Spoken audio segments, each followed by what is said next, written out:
Hello, isang magandang umaga, hapon, gabi sa inyo lahat. Sa inyong lahat na patuloy na sumusubaybay at nakikinig itong aming stasyong ito. Ito ang EJMI Online Music Radio. Yes, muli tayo po ay nagbalik at tayo po ngayon ay magkakaroon ng panibago na naman pong topic na ating pong pag-uusapan. At marami na po tayo napapag-usapan about sa mga buhay ng mga Kristiyanong na sa loob ng simbahan at lumalabas ng simbahan. At patuloy nga po kami nagpapasalamat po sa inyo mga kaproks, sa mga subscriber po namin na sumusubaybay. Ngayon nga po ay nasa 24,000 plus na po tayo ngayon. At maraming po salamat. At salamat po sa inyo pong sa laging pagsubaybay at pakikinig. At sa mga tao pa po na talagang hindi pa nakasubscribe, subscribe na po kayo at ito naman po ay para naman po sa inyo rin po at hindi po para po sa amin. Ito po ay pinapaabot naman po namin ang aming pong mga naisin pong dapat nating pag-usapan. At nga po ngayon ay Mayo at marami nga po ang nagse-celebrate ng mga birthday. Kaya happy birthday nga po sa mga pinanganak ngayong Mayo at malapit na nga po mag-end ang Mayo o May ay yung dapat na ating pong nais na i-celebrate yung pong Mother's Day. Yun nga po dumaan po ng second week ng Mayo at glory to God sapagkat lahat po ng mga mothers po ay I believe may nag-celebrate naman po. At lahat naman po tayo ay dapat naman po nating i-celebrate yung pong mga ating pong mga ina, ating pong mga mother, ano pa tawag natin, madir, or mami, o mama. So maraming po salamat sa buhay po ninyo na kayo po ang nagbigay ng buhay sa amin. Kung hindi po sa inyo ay wala naman po kami bilang isang mga anak po ninyo, no? At ako po ay taos puso nagpapasalamat din po sa aking pong mother na talagang nag-celebrate po din po siya ng Mother's Day at siya po ay nasa I think 93 o 94 na po siya na edad. Sorry po, medyo nalilito ako sa edad na yun 93 o 94. Susunod, alamin ko na po. Pero yun po yung age po ng aking pong ina. Nanay Coring, happy Mother's Day po sa inyo. At sa mga lahat po ng mga mothers sa buong mundo, hindi lamang po sa Pilipinas, hindi lamang po dito sa KSA, sa buong mundo po, ay happy Mother's Day po sa inyo lahat. At saludo po kami sa inyo pong napaka-buti na inyo pong ginawa para po sa amin. At nakita ko naman po yung aking pong inay na talagang ginapang kami sa hindi man lang doon sa bagay na material na bagay, kundi kami naman po ay pinalaki ng maayos at matiwasay at may takos sa Diyos. Yun po importante. No? At siyempre, yung po mga bagay na nakita po natin second na lang po yan dahil pagsisikap na lang po yan ng ating pong ginawang atin ng mga magulang. But anyway, hindi po ang topic po natin is Mother's Day, kundi ito po ay pagbibigay saludo sa ating pong mga nanay. Yan. Kaya po nakakamiss na po. At sana ay makapagpakasyon na rin po kami. Sana all. So, yun nga po, matatapos ang Mayo ngayon at marami na pong nag-celebrate dyan na birthday or maging yung mga sinasabi nilang pistahan.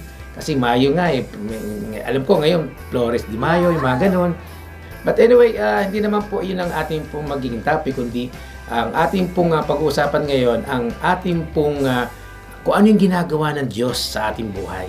Lagi naman po natin sinasabi na yung pong ginagawa po natin ngayon ay hindi po ito pagsasaling, pagpapatama, kundi ito po yung pagpapaalala. Lagi ko po ito sinasabi ito. Pagpapaalala po yung pong aming pong ginagawang ito. At walang talagang perfecto. Lagi ko rin po sinasabi ito. Walang perfecto kahit ako po, hindi po ako perfecto.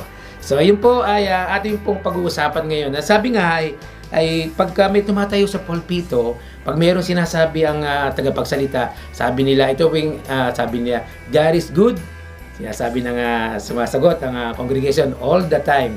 So, paano po natin masasabing God is good and all the time kung meron kang problema? meron kang pagsubok. Yan ang ating pag-uusapan. Ang topic po natin is, problema mo, ibigay mo sa Diyos. Simple, di ba? Ibigay mo sa Diyos. So, bakit to? Bakit to tayo, Bakit ang ganun ang ginagawa natin? Laging sinasabi natin, God is good. Sasagot tayo all the time. Kahit na minsan isip natin, meron tayong problema sa buhay. Bakit ganun ang lagi natin sinasabi? Bakit? Para bang sinasabi ba natin na kaya naman natin Hindi natin kailangan ng Panginoon. Hindi natin kailangan yung mga tao na mag-guide sa atin. Hindi na kailangan dahil all the time. Isabihin, binibigay mo na sa Kanya, sa Panginoon, yung ginagawa ng kabutihan niya ay sinasabi mo naman all the time. No? All the time. Okay naman. Of course, God is good. Ang Diyos ay mabuti sa lahat ng bagay, sa lahat ng oras, di ba? Ang Diyos ay talagang mabuti. Pero bakit pag dumarating ang pagsubok, pag dumarating ang problema, masasabi mo ba na God is good? Masasabi mo ba na all the time? Di ba? So parang sa atin bilang isang Kristiyano, madaling magsalita, madaling magsabi na sumagot. Siyempre, pag tinatanong ka sa tao doon sa pulpito, kailangan mag-respond ka, Pero bakit minsan sa ating pong kalagayan, mga kaproks, mga kasis, ay merong mga bagay na minsan dala natin, pero sinasabi natin sa mga tao na, okay lang ako, kahit na malaking problema, okay lang ako. Pero sa palagay naman, sa kanyang kalooban, hindi siya okay. Kasi problema nga Pero, lagi naman sinasabi nito, ito ay galing, ito ay pagsubok na binibigay ng Diyos. Wrong. Hindi ako papayag na gano'n. Ang Diyos magbibigay ng pagsubok sa iyo. No. Hindi po siya ang nagbibigay ng problema. Tayo ang kumukuha ng problema. Tayo. Bakit? Minsan, ito mga kaproks, minsan dali mo makalimot madali mo makalimot. Minsan nananahimik ka lang sa isang lugar, sa isang bahay, tapos bigla kang kukuha ka ng parang iniisip mo na i-try ko kaya yung problemang pwede kong gawin. Like say, example ng mga kabataan. Ang kabataan mga alam mo yung hyper yan, at saka mga yung journey ng kanilang buhay, gusto nilang ma-experience. Kahit ako, dumaan naman ako sa ganyan, kaya hindi ko pwedeng ilayo ang sarili ko na sabi ko, nung nandun ako sa loob, ako lang po, magsasample, ako lang po, nung ako ay nasa loob ng simbahan, ay parang iniisip ko na, ano ba to? Parang hindi kumpleto yung aking buhay kung hindi ako makakatikim ng yung pagsisigarilyo, pag-iinom, yung pagdalakwatsa. Sabi ko, lumalaki ako, nagiging binata ako, na parang hindi ko natitikman yung kamunduhan, yung sabihin sa labas. Pero alam niyo po, sa maniwala kayo sa hindi, talagang pinalaki kami sa loob ng simbahan. Kasi yung ate ko po, talagang siya po yung nagdala po sa amin sa loob ng simbahan.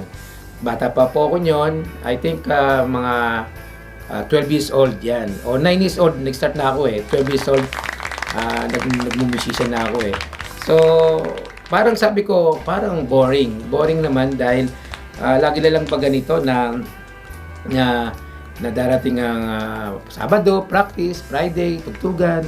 After that, wala na naman ganito. So, ako ng sarili ko na ma-develop naman ako. Parang develop para doon sa labas. Lumabas ng simbahan.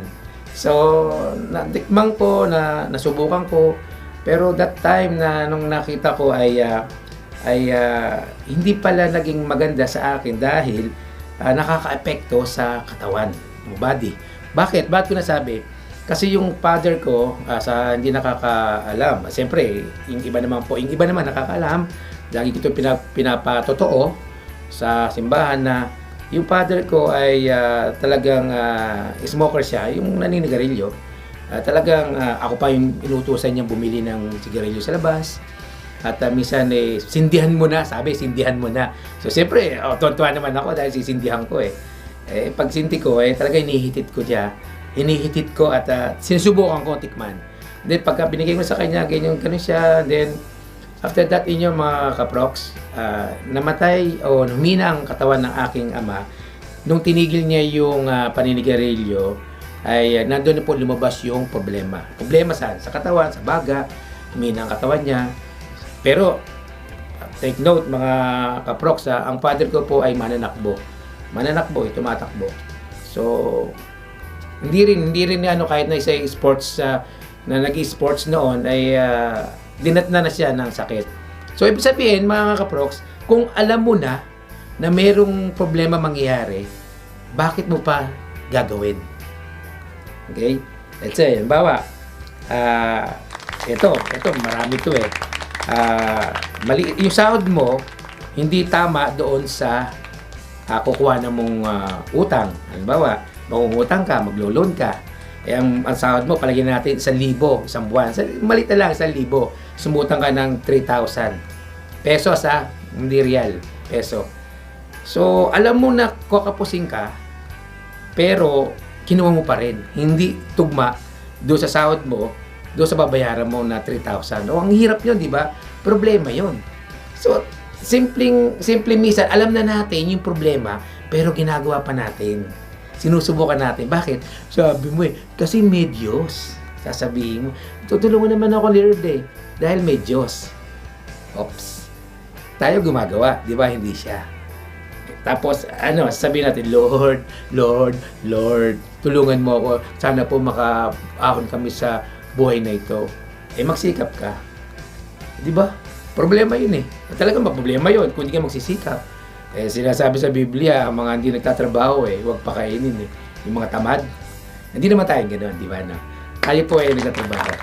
So, mga kaprox, ang ibig ko sabihin, dumadaan po sa atin yung mga problemang yan na minsan ay akala natin ay lagi lang natin isasangguni sa Panginoon na nandiyan naman ang Diyos God is good all the time.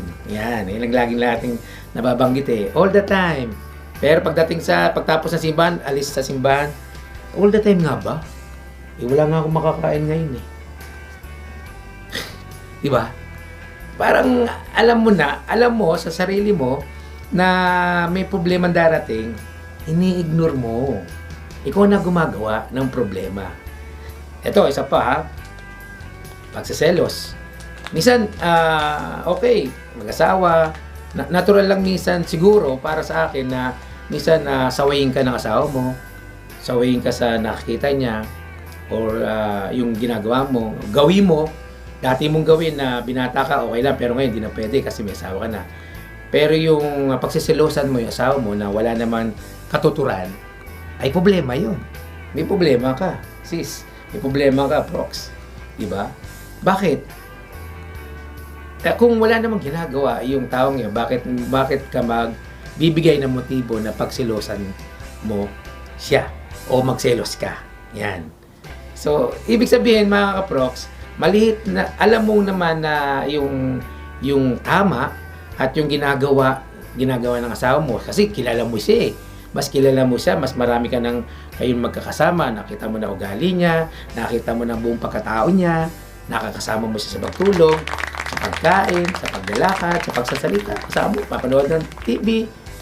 So alam mo, kilala mo yung taong yun, yung asawa mong yun. Pero kung magbibigay ka ng motibo dahil may kinausap siya, may nakalimutan lang ipakilala, o parang ganon, o parang may nasabi siya, ay hindi mo dapat ibigyan ng motibo. Kaya nagkakaroon ng problema ang isang mag-asawa, yung mag-asawa. Dahil sa miscommunication. No. So, ibig sabihin, kung alam mo magiging problema yon, kausapin mo asawa mo. Diretsuhin mo. O, diba? Kausapin mo. Dahil kilala mo siya Mas kilala mo siya. Pero yung bibigyan mo sasabihin mo ng selos, at yun nga, magiging problema nga yun. So sabi nga, ay wala namang daw pagsubok na hindi kinaya ng tao. Totoo. Totoo naman Kasi tayo naman mga kaprox, binigyan tayo ng wisdom, binigyan tayo ng karunungan, katalinuhan, para ma-solve natin yung mga problema darating sa atin. Minsan nga lang, ang nangyari, sinosolve natin by strength natin. No, yung kalakasan natin. okay naman siguro kung kaya mo, kung minor. Pero pag ba major, kailangan si Lord ng tawag. Hindi eh. Dapat mababa or sabihin, kung magaan o mabigat na problema, isanggunin mo sa Diyos. Huwag mong suluhin. Kasi kung sasuluhin mo yan, sasabihin ng Panginoon, sige, kaya mo pala eh. Ano nangyari? Diba?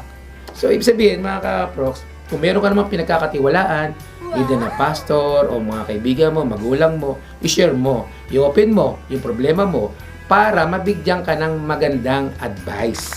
Para pagdating sa decision mo, alam mo na tama ang gagawin mong desisyon. Okay? So, huwag nating palaking masyadong problema. Tayo ang gumagawa ng problema, hindi ang Diyos. Huwag mo sabihin na, binigay ng Diyos to eh. Kaya ko to. Hindi bibigay ng Diyos yung problema. Ikaw ang pumipili ng problema.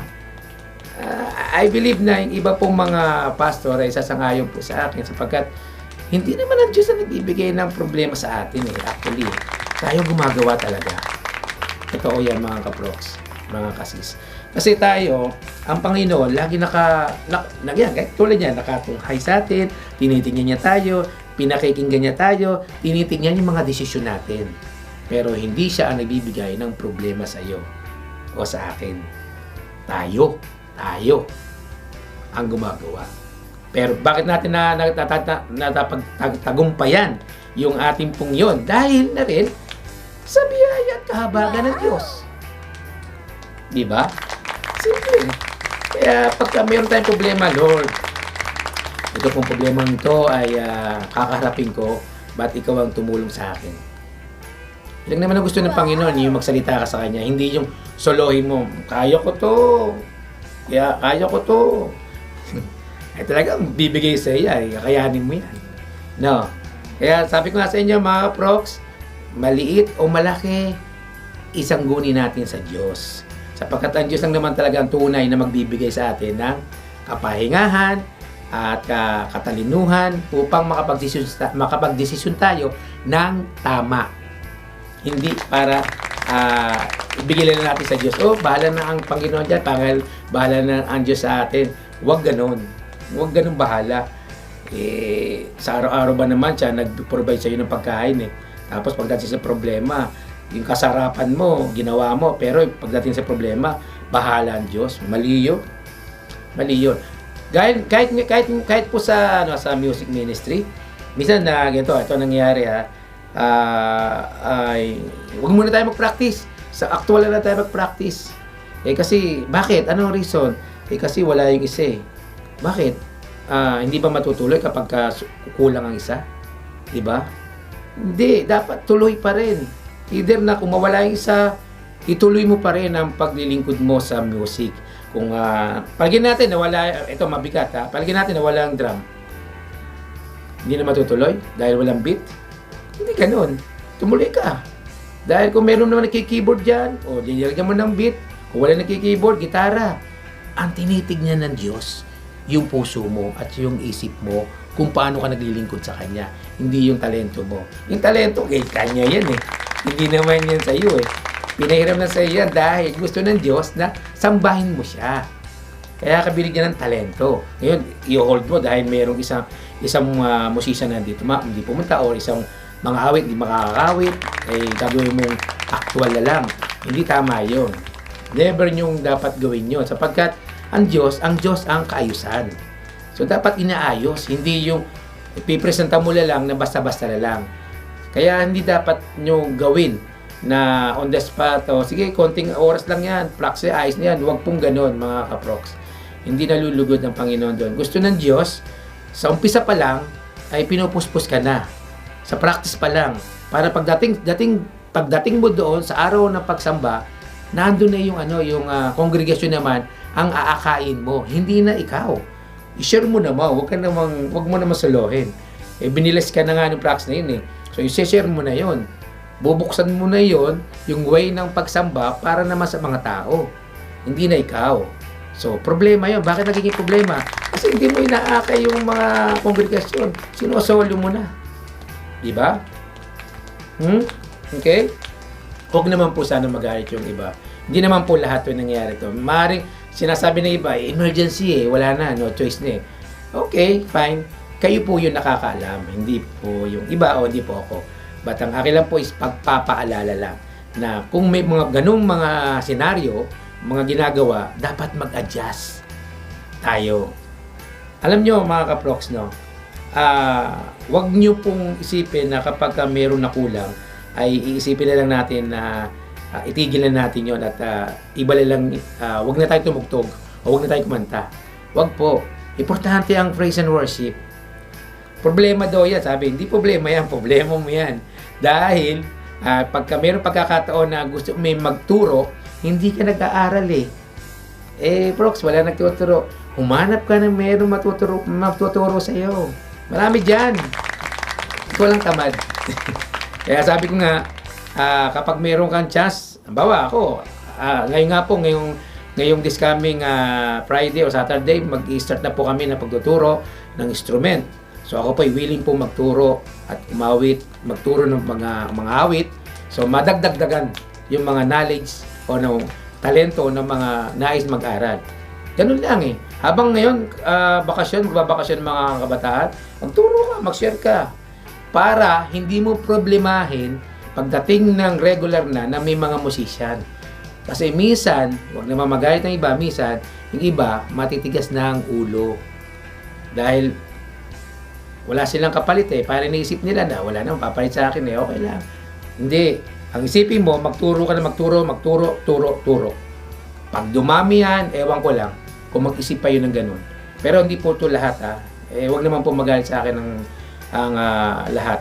Pero nangyayari po yan. Parang, ako na lang ba? Ako na lang? Si ako.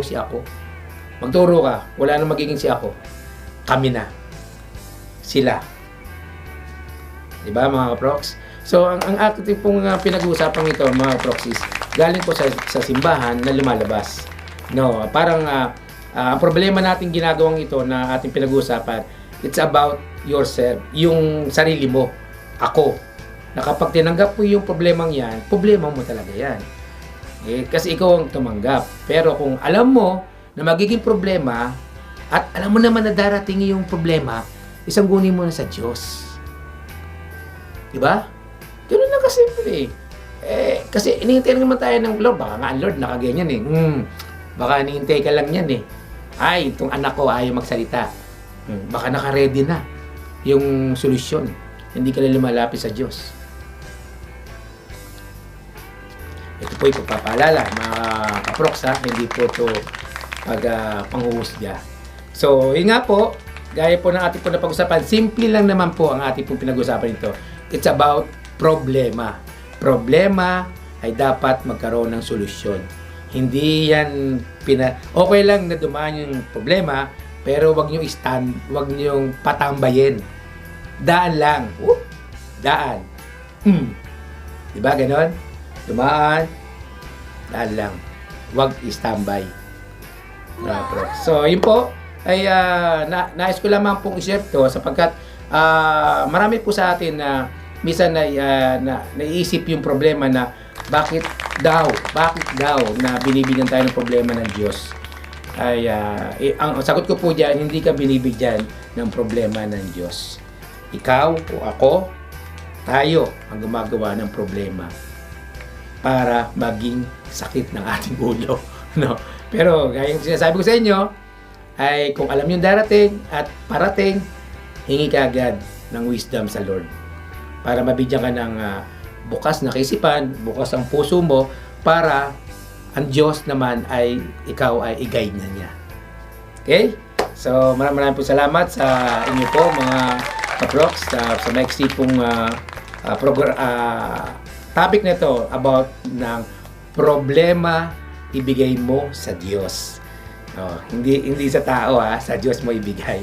So yun po mga kaprox ay patuloy na ito po naman pong aking pong ibibigay ng verse for today ay matatagpuan po sa awit 101 and 5. Yan.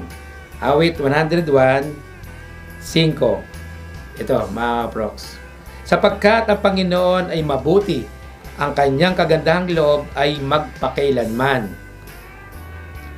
At ang kanyang pagtatapat ay sa lahat na isa salit-saling lahi. Ayun. Sabihin po ay talaga pong ang Panginoon po ay tapat sa atin. Never po siyang ang sinasabi po ito ay yung magpakailanman. Sabihin, yung kalooban ng Panginoon, yung kagandahang loob ng ating Panginoon ay magpakailanman. Hindi po to wala pong end, wala pong katapusan. 'Yon. So tayo po ay maging tapat lang po sa ating Panginoon, sa ating po sinasabi ay I believe ang Panginoon naman po ay tutugon sa ating pong mga problema. Kaya wag po nating isipin na nai-stress ako. Minsan tayo na rin po gumagawa niyan. Pero ibigay natin sa Panginoon sapagkat ang Diyos lang naman po talaga ang makakapag-guide sa atin po. Hindi po ako, hindi po si pastor, hindi po kahit sino. Ikaw at ang Diyos ang makipag-usap ka sa Kanya. And I believe, sasagutin ka ng Panginoon sapagkat ang gusto ng Panginoon, yung ikaw mismo lumalapit at nagsasalita sa ating Panginoon. Okay? So, ito po ang ating pong quote for today. Maganda rin po itong quote for today nito mga aprox sapagkat napaka-halaga ng kanya pong sinabi. Sabi nga rito, kapag malapit ka sa Diyos, listen, hindi ka matatakot sa mga pagsubok sa buhay. Hindi ka magpapanik, hindi ka mabibigla. Bakit? Kasi ang paraan ng Diyos higit pa sa atin kanyang iniisip. Diba? Maganda. So, ibig sabihin, mga kaprox, do not panic daw. Yeah, do not panic. At huwag tayo mabigla. Kasi, maring dumadaan lang yan. Pero, ang Diyos naman ay hindi naman nating arok o yung kanyang pong kaisipan. Sapagkat ang Diyos naman po ay nakakabatid sa atin lahat na siya po yung ating Diyos na nasa itaas. Kita niya tayo. Nasa itaas nga siya, kita niya tayo at nababasa niya ang ating isip at ang ating puso. Hindi yung pa sinasabi, alam na niya kung ano ang iyong sasabihin. Pero kailangan mong magsalita para sa ating Panginoon. Amen. Salamat po sa inyo. At yun nga po mga kaprox, mga kasis, this coming June, ng June 12, 13, 14, 15, ay magkakaroon po ng youth camp doon po sa EGMI Pilipinas, Philippines. At kung meron po kayong malalapit sa amin doon sa Davao, Samar, Pangasinan, saan pa ba? Nueva Ecija ba? Marami po basta isama nyo lang po, tingnan nyo po ang aming pong YouTube channel at maging Facebook page. Ay nandun naman po yung mga aming pong mga pinopost na aming pong mga mangyayari. Dahil yun po yung youth na yon, youth camp na yon ay talagang maganda po ang magiging resulta nyo sa mga kabataan. At huwag po natin pigilan yung ating po mga kabataan na sumama. Kung wala naman pong pera, isama nyo pa rin po dahil tutulungan po ng churches ang bawat isa. Kung walang budget ay magsabi lang. Dahil ang Diyos naman po ay tutugon kapag yung ating mga kabataan ay talagang nag-desire na sumama. At huwag po kayo mag-alala dahil may mga rules and responsibility naman pong gagawin ng EGMI para po sa kaingatan ng inyong mga anak. At salamat nga po sa buhay po ni Bishop Paul Lulu, namin pong bishop, na siyang palaging patuloy na siya ay nagbibigay ng mga ganitong pong mga gawain para mas mataas pa ang antas ng mga kabataan. Patuloy nga, doon nga po ay kami po ay nagpapasalamat sa mga sumusuport po sa amin dito po sa EGMI. Ito po ang EGMI Music, EGMI Love Music, EGMI Rap Music, at ano pa po ba? Yun, podcast namin, meron po kami. At maging ito po, yung EGMI Online Radio. ay maraming po salamat sa nagsusupport po sa amin at patuloy na umaangat, nadadagdagan at talagang nakakataba ng puso. Huwag naman pong lumaki. Tumaba lang. Sabihin yung nagalakan yan. Yun nga po ay maraming po salamat sa lahat po ng churches na sumusuport po sa amin, sa mga nanonood. Ito po yung ginagawa po namin para po sa inyo, hindi po para po sa inyong lingkod. Maging sa akin pong partner na si Prox Merwin ay hindi ko pa rin po siya patuloy na nakakasama. Baka next week makasama ko na po siya. At sa susunod din po ng episode ay makikita na po natin siya. At yun nga po mga kaprox, ingat din po kayo sa ating po, especially sa mga Pilipinas, sapagkat mukhang matatapos na ang tag-init. Darating na ang La Nina o tag-ulan naman. Mag-ingat po sapagkat nakapanood po ako kanina na talagang medyo binabaha na ang parte ng Laguna o sa ibang lugar. But ingat po tayo at tayo manalangin sa Panginoon na tayo laging gabayan ng ating Diyos. At dito nga po sa Saudi Arabia ay wala naman pong napaka-cold bukas ng AC. Kasi napaka-init na po talaga rito. Umabot na po kami ng 45, 46 at tataas pa raw. Ito, ngayong this coming June. Ang start ng summer is June 1 daw. So tataas na po yung initan dito sa Saudi Arabia.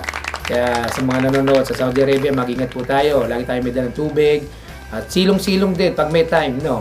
At punta sa medyo malamig na lugar para hindi tayo, alam nyo na, kahit na tayo sabihin na natin meron tayong mga insurance dito, ay yung sarili natin dapat pag-ingatan.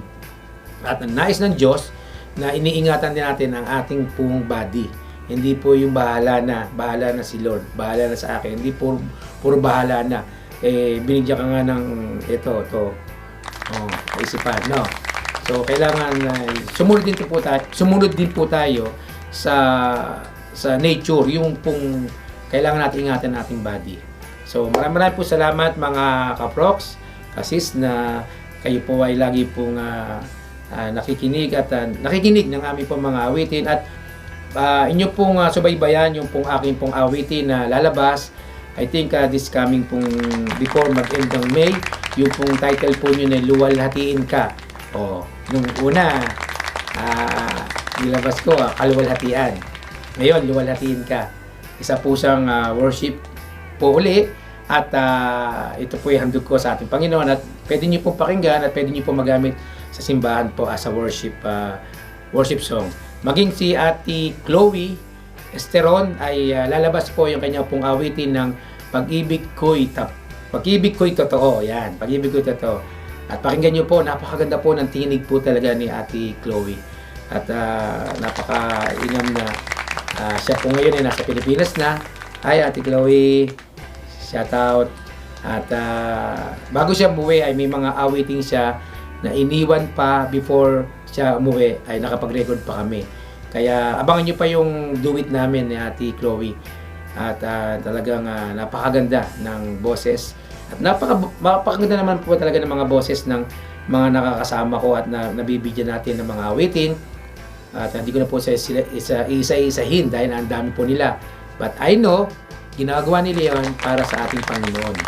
At I know na balang araw, kayo naman ang mga kasama ko para awitin yung mga awitin na aking pong sinishare sa ating mga kapatid. Kaya po, supportahan po natin to pagkat itong YouTube channel nito ay para po sa atin po at maging sa inyo po sa kayong mga nakikinig nito. At sa mga tatanong, yung pong t-shirt ay wait lang po, hintay lang po kayo Baka wala pa yatang tinta yung pang-print Pero hintay lang po kasi mga nais pong magkaroon ng t-shirt. Ito po yung free. At inaano po namin yung mabibigyan po namin yung mga nasa Pilipinas at sa ibang pong mga churches na nahingi po. Wait lang po tayo na. At maraming po salamat muli sa inyo sa patuloy yung ginagawang ito na pag-support at pagbibigay sa amin ng pagkakataon na kami po ay magpatuloy sa amin pong EGMI online na ito. At lagi ko po sinasabi ito na tayo po ay manalangin, magdasal sa ating Panginoon. Kung ano man ang hinihingi mo sa buhay, pag-pray mo yan, hingin mo ng time team. No? At pagka sinagot na, gawin mo yung ano yung dapat mong pinangako mo sa Diyos. No, gawin mo yun. Dahil kung nakipag-deal ka sa Panginoon, gagawin ni Lord yan. Pero yung deal na yun na dinil mo sa Kanya, dapat gawin mo rin. Dahil ang Diyos, naghihintay lang naman yan para gawin mo yung tama para sa Kanya. Amen? So, patuloy kaming nagpapasalamat sa lahat. At kayo naman po ay aming pong nagpapasalamatan. At lahat po ng inyong pong dasal, panalangin na inyong pong pinaabot sa amin ay maraming po salamat. At patuloy na aming po itong mag-work ng aming pong EGMI ang aming session. At muli, ito ang EGMI Online Music Radio. Thank you po. Maraming salamat. God bless.